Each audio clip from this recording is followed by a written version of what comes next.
সাদা ফুলকে কি ফুল বলে বাবা?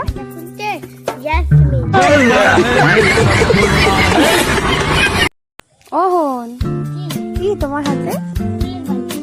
ফুলের বালতি? কই দেখি কি কি ফুল আছে ওর ভিতরে? সাদা ফুল। সাদা ফুলকে কি ফুল বলে বাবা?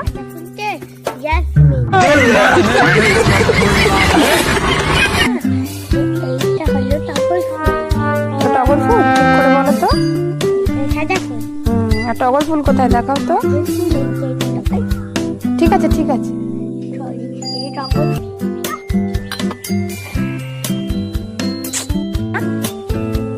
বলো। ফুলগুলো সাদা ফুল, এটার ভালো নাম টগর ফুল। আমাদের ফ্লাওয়ারের ভালো নাম ফ্লাওয়ারের বানান FLOWER। ফ্লাওয়ার হলো